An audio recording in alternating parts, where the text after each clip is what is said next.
Hello hello, എന്റെ ദത്തുപുത്രി madam.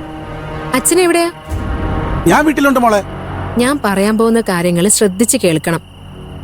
അടുത്ത് ആരും ഇല്ലല്ലോ? ഇല്ല, അതെ, കുഞ്ഞോൾ അപ്പുറത്തെ വീട് വരെ പോയേക്കുവാ. കല്യാണി അവിടെ ഇരുന്ന് പഠിച്ചുകൊണ്ടിരിക്കുക.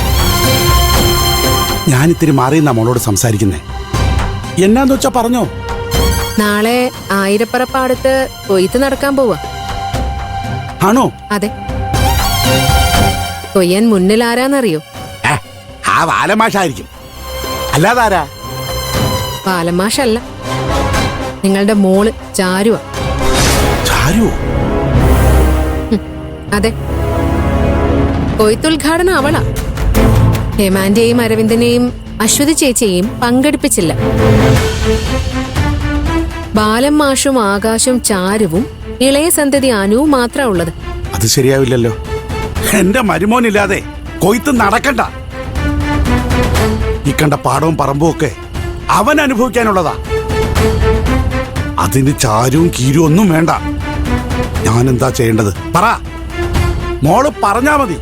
നാളെ കൊയ്യാനായി മാഷും ബാല്യക്കാരും പാടത്തെത്തുമ്പോ എല്ലാം കത്തി അമർന്ന് വെറും ചാരം മാത്രമേ ഉണ്ടാവാൻ പാടുള്ളൂ. മനസ്സിലായി. പാടത്തിന്റെ 4 മൂലയിലും 4 തീപ്പെട്ടിക്കൊള്ളി, അത്രയല്ലേ ഉള്ളൂ. അതെ, ഞാനേറ്റു. സൂക്ഷിച്ചു വേണം, പിടിക്കപ്പെട്ട എല്ലാം കൈവിട്ടു പോവും.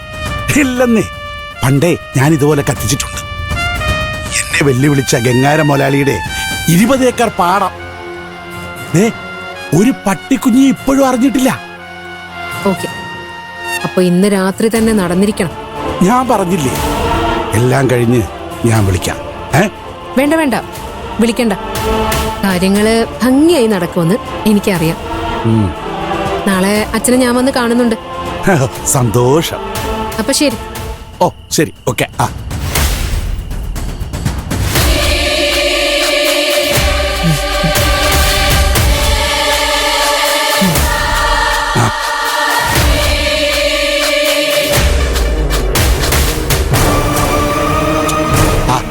എടാ കാറ്റേ, എവിടാ?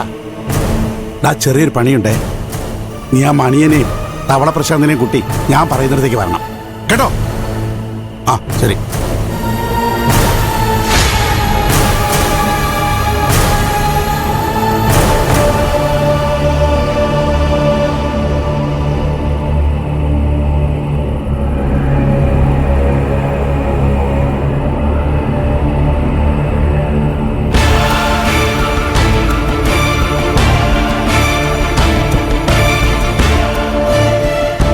പെണ്ണിലവേവാ ജീവതാളമേ.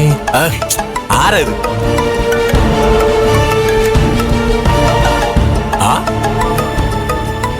മേഡത്തിനെ ഓർത്ത് സ്വപ്നം നെയ്തോണ്ടിരിക്കുകയായിരുന്നു. അപ്പൊ തന്നെ വിളി വന്നു. എന്തോ ഒരു മനപ്പൊരുത്തം. ഹലോ മേഡം, ഞാനിപ്പോ ഓർത്തതേ ഉള്ളൂ മേഡത്തിന്റെ കാര്യം. വിളിച്ചു നോക്കാന്ന് വിചാരിച്ചു. മേഡം തിരക്കിലാണെന്ന് വിചാരിച്ച വിളിക്കായിരുന്നത്. പക്ഷേ എന്റെ ആഗ്രഹം പോലെ മേഡം ഇങ്ങോട്ട് വിളിച്ചു. എന്ത് പറ്റി മേഡം? എന്റെ ശബ്ദം കേൾക്കാനാണോ വിളിച്ചത്? എന്ത്? അല്ല, മേഡം വിളിച്ചിട്ട് ഒന്നും മിണ്ടുന്നില്ല, അതോട് ചോദിച്ചാ. മിണ്ടാനായിട്ട് അരവിന്ദ് ഒരു ഗ്യാപ്പ് തരണ്ടേ? അയ്യോ സോറി മേഡം, കോള് വന്നപ്പോ ഞാൻ എന്നെ തന്നെ മറന്നുപോയി. അരവിന്ദ്, ഞാൻ വിളിച്ചത് എനിക്ക് വല്ലാത്തൊരു തലവേദന. അയ്യോ, എനിക്ക് ഏതെങ്കിലും ടാബ്ലറ്റ് വാങ്ങിക്കൊണ്ട് തരൂ.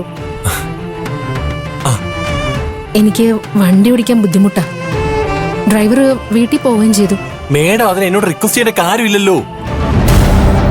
ഒരു ഓർഡർ ഇട്ടാ മതി, ഞാൻ ചെയ്തിരിക്കും. ഞാൻ ഇപ്പൊ തന്നെ മെഡിസിൻ എത്തിച്ചിരിക്കും. താങ്ക്സ്. പിന്നെ അരവിന്ദ്, ഓ എന്താ മേഡം? താൻ ടാബ്ലറ്റ് വാങ്ങാൻ പോകുന്ന കാര്യം ആന്റിയും മറ്റാരും അറിയണ്ട. മനസ്സിലായി. നമുക്കിടയിലുള്ള കോൺവെർസേഷൻ നമ്മുടെ പ്രൈവസി അല്ലേ, ആരും അറിയില്ല. മേഡം തലവേദനയല്ലേ, അധികം സംസാരിക്കണ്ട. ഞാൻ ഇപ്പൊ തന്നെ എത്താം. അപ്പോ നമുക്ക് നേരിട്ട് കാണാം. ശരി അരവിന്ദ്. ഓക്കെ മേഡം, ഞാൻ ഇപ്പൊ തന്നെ എത്തും.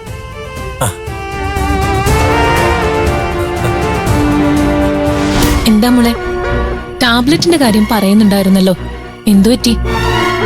അത് ഞാൻ അരവിന്ദനെ ഒന്ന് മണ്ടനാക്കിയത്. എന്തിന്? പാടത്തിന് തീ പിടിക്കുന്ന സമയത്ത് അവൻ വീട്ടിലുണ്ടാവാൻ പാടില്ല. അപ്പോ തീയിട്ടത് അരവിന്ദാണെന്ന് മാഷും സിൽബന്തികളും വിശ്വസിച്ചോളൂ. ഓ, മനസ്സിലായി. എന്നിട്ട് അവനിപ്പോ വരൂ? വരും മമ്മി, ഇപ്പൊ വരും. മമ്മി പോയി ടാബ്ലറ്റ് വാങ്ങിക്കണം. ഞാൻ കിടക്കുവാന്ന് പറഞ്ഞാ മതി, ഇല്ലെങ്കിൽ അവൻ വട്ടം കറങ്ങി നിൽക്കും.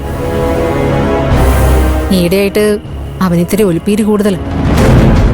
കല്യാണം കഴിഞ്ഞിട്ട് വേണം എനിക്കത് അവസാനിപ്പിക്കാൻ.